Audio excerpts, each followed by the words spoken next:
Good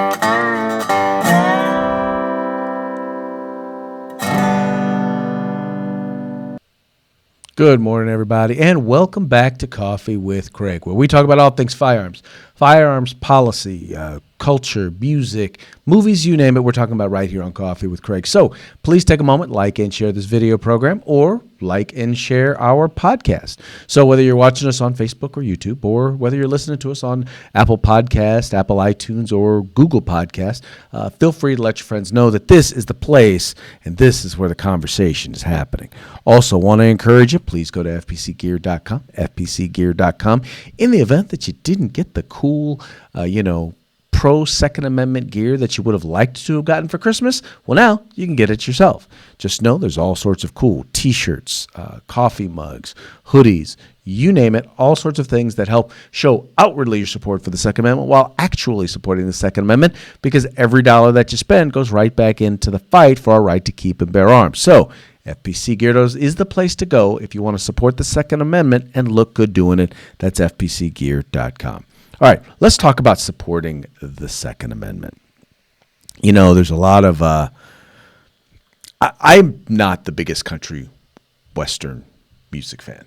I'm not. I listen to some of it, and I listen to kind of all different types of music, and I think there's really good music in all different types. But one of the things that I always appreciated about country Western music, about country music, was that it was always something that seemed to be like at the foundation and the heart of what America is. You know, some of the for lack of a better term, country music that I do listen to is probably a little bit more we'll call it hip hop or tractor rap or whatever you guys want to call it. But it's more kind of hip hop music with a country twang to it. But what I always loved about that, and even the more traditional country music, is that once again it was always about America. It was about what America is all about. But this year, in 2018, we've seen what I believe to be a very dangerous trend. We've seen country Western or country music artists who've actually turned on a very, very fundamental part of the Second Amendment. Guys like Eric Church, who come out and they blame groups that fight on behalf of the Second Amendment, blame them for some of the shootings, some of the violence that has taken place in this country. Now, mind you, America is over recent years has become more violent. And by the way, it hasn't become more violent because of guns. It's become more violent because we're letting more criminals out on the street. But that's a whole different story. That's not what I want to talk about. What I do want to talk about is the fact that here are people whose audience is largely America-loving, to a certain degree, gun-toting community. It's us. It's those of us who believe in the Second Amendment, who believe in the Constitution, who believe in the Bill of Rights. That is a huge part of their audience. But you have guys like Eric Church, who seem to be going out of their way to want to offend their audience. And it's gone even further. So now you have a group here, Dierks Bentley, Florida Georgia Line's Tyler Hubbard. They say here in this quote unquote country article that they are addressing gun violence. But in the end, it's not their desire, or it may be their desire, quote unquote, their stated desire to approach gun violence. But in actuality, what they're advocating for is gun control. And when we say gun control, I think you and I all know, gun control is not about controlling guns. It's largely about controlling people. And you've got them actually teaming up with corporate America to promote gun control that in the end would result in, that would result in the taking away the rights of law-abiding citizens. So here's just one example of the type of advocacy that you're seeing. I just saw a statistic that said there were 307 mass shootings in the last 311 days in our country, which is terrifying and devastating. And as a proud gun owner myself, that's a right and a privilege that I take very, very serious, as I know a lot of you guys do too. But I think we can all come together and all agree that something has to change. It's unacceptable. We shouldn't have to walk out of the house and live in fear anymore. So let's come together as a country. Let's do our part. Tom's is doing a really cool campaign right now to raise awareness for universal background checks. And I know there's a lot of factors that's going to go into really making some change, but this is an easy thing that we can all do. So go to toms.com, write a short postcard to your state representative, and do your part to make this country a better place for our friends, our family, and our kids. Thank you. All right, so let's talk a little bit about his effort, because, or at least about Tom's efforts. Because one of the things that he doesn't tell you is that he's giving this company Tom's is giving $5 million to anti-gun organizations that are going to advocate for various different firearm bans, that are advocating for the taking away of the constitutional right of adults over the age of 18, that want to do all sorts of things, including magazine capacity, restrict the amount or institute a ban on standard capacity magazines. I mean, supporting gun confiscation programs where you lose your rights without any due process. These are the sorts of organizations that Tom's is donating $5 million to, and that guys like Mr. Hubbard here are actually advocating giving money to or supporting in their effort. Now they say that it's just, well, this is just about universal background checks, but what they don't tell you is, well, what does that universal background check look like? Is it around the way, or is it basically going to wind up being gun registration? Because that's all they've ever proposed. That's all these organizations have ever proposed, is not universal background checks. It's always been gun registration, so that the government can then turn around and when they confiscate your firearms, they know exactly where to go to find them. But out of his ignorance, this is what Mr. Hubbard is looking at. And, when provided an opportunity at correction, Mr. Hubbard has not found it, he's decided to basically double down on his ignorance. So I just want to shoot a quick little follow-up video saying thank you guys so much for the positive feedback on my last video. Thank you for the encouraging words. It really means a lot. Also want to just do a personal challenge to my friends, to my peers, to other artists. I know we've all been affected by gun violence directly or indirectly. And I just want to say it's our time to take a stand, to join together. I know a lot of you guys are on the fence about posting a video, but I just want to challenge you. Either repost my video or shoot your own video and just continue to help spread the word. Let's join together. Let's join together with Tom's.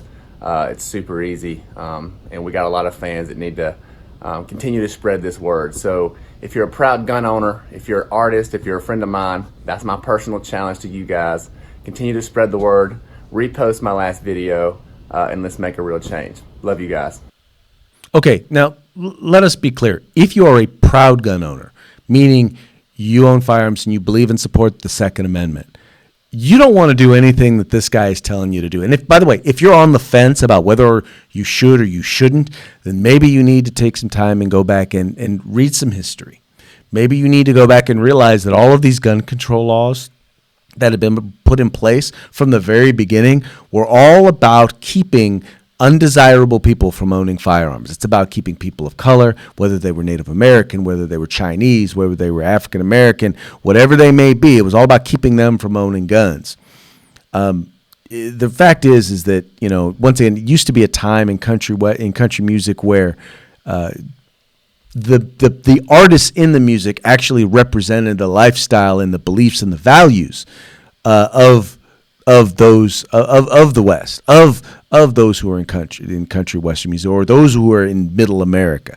But the fact is that just like when you look back and you realize that a lot of these quote unquote gangster rappers ain't really gangsters. Well, guess what? A lot of these country Western singers are not really cowboys. They're not really believers in the Second Amendment. They're not really believers in America. They are believers in, they're how do I want to put this? They're ignorant. And they're ignorant because in many cases they don't know the laws. Here's the thing. What you hear a lot of these people, these country Western singers coming out and saying is, they're looking at, what happened at the borderline shooting in Thousand Oaks, California. What they won't tell you is that every single one of the things that they're advocating for happened in California that has all of these laws that they're already proposing. And guess what? The shooting still happened. But them and their ignorant selves don't know that, or at least they don't care about that. That little factoid gets left out of their little Facebook or YouTube or Instagram videos. And that's the reason why they are losing fans by the thousands, if not the millions. And that's the reason why, if those who listen to country music are what I believe they are, that's the reason why they will cease to have a fan base worth mentioning. But then again, that's not the case with all country artists. You know, here it is. This is an interesting one. So you have John Rich, who's come out and he's done his own video talking about gun violence and talking about the Second Amendment and why he supports the Second Amendment. And interestingly, you don't see CNN or MSNBC or ABC or CBS or Rolling Stone doing any articles or any profiles on him. Right now I'm in New York City, and back in Nashville is my wife and my 2 little kids. And if somebody breaks into my house, which rifle would you suggest I tell my wife to grab? Which one should she grab? The one that gives her the best chance at protecting her and my kids, or the one that doesn't? Which one should she grab? Those are the kind of questions I would like to ask them. And then the issue is, these mental health issues with people. Anybody that will do that is insane. Let's be honest. They are insane, vicious, wild, out of their mind people. They are, because nobody in their right mind would do that. So only the bad guys break the laws. The good guys, when I go buy a firearm, I register and do everything. They've got my fingerprints. They know where I live. They know everything about me, my entire history. Because I'm not going to ever go commit a crime or do anything crazy with my firearm. I have my firearm and my concealed weapons permit to defend myself against the crazy guys. And you realize there's 300 or 400 million guns in the United States right now. You can't get them. They're already sold. They're already out there. They're grandfathered in. So I would ask those artists, what laws would you propose? Instead of just coming out and saying, we need more laws and we need more of this. Well, what? Give me a solution. I never hear the solution of what it would be. I heard one congressman who's talking about running for president say he would institute a mandatory buyback of everybody's guns. Like, we'll buy your gun back, but you don't have a choice. You have to sell it to us.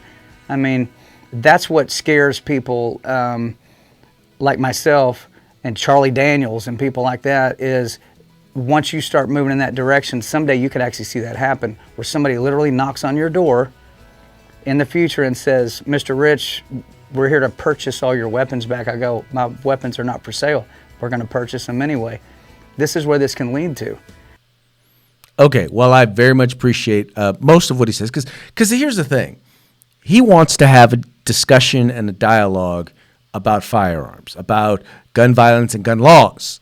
The problem is that the people with whom he wants to have that discussion, they're not interested in being informed. And a big part of the challenge we're going to deal with in having any discussion, in particular with artists, is, are you going to take the time to get to know what you don't know before or during the time we're having this conversation? Because when I tell you that the laws that you want to put in place were already in place in California, and yet and still the shooting still happened, and yet and still the San Bernardino shooting still happened, and yet and still the shooting in Tehama County still happened, all in California with some of the strictest gun laws in the entire country? Really? I mean, the one thing that he got right here is this.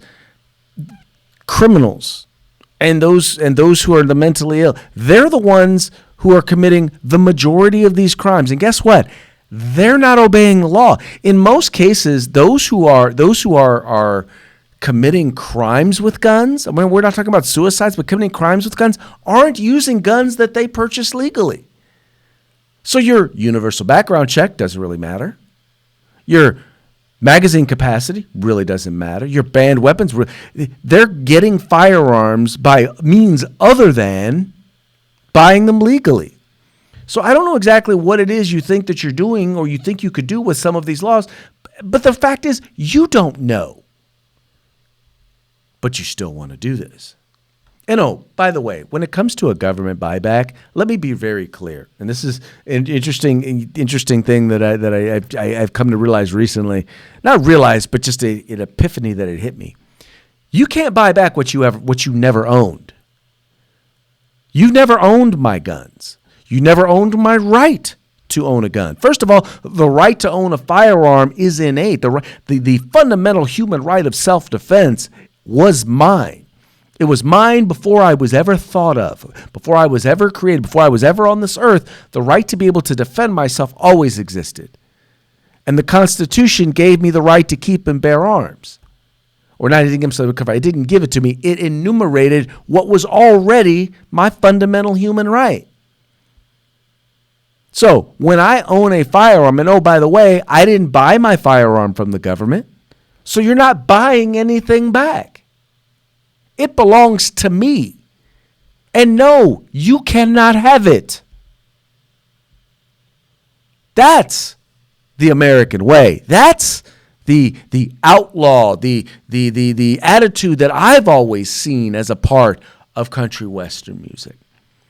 That's the sort of thing, the attitude that made America. When the West was wild and the West was one, that's the attitude that made it. It was the understanding that I have fundamental rights, and I am going to exercise those rights. Unfortunately, not everybody who performs country western music believes the same thing. For many of them, it is nothing more than a performance. And I think it's time that if those who decide to utilize the platform given to them by that genre of music, if they decide that they are going to then contradict the values of the people who listen to them, of the people who follow them, then I believe that, you know what, I wouldn't bring myself to do that. You know, I give you an example. I used to love the comedian Trevor Noah. His first few specials that were put out were phenomenally funny. And you know, now that I've had a chance to see and hear his values and what he really believes, I just can't find him funny anymore. I can't bring myself to watch his comedy because, well, nah. I'm not going to give my time. I just find it hard to give my time to somebody who's advocating for something that I am morally opposed to, and that is the disarming of the American people. So, therefore, I don't know. I just don't watch him anymore. And, you know, perhaps it's time that folks like this came to understand, you know, folks like Eric Church, folks like Tyler Hubbard came to understand that, you know what? If you decide that you want to piss on your audience, well, guess what? Two can play at that game. Anyway, that's going to be it for today's Coffee with Craig. Thank you so much for tuning in. Thank you for liking and sharing this program and telling your friends about the Firearms Policy Coalition. We are the home in the fight for civil rights. Got to use them or you're going to lose them. You guys take care.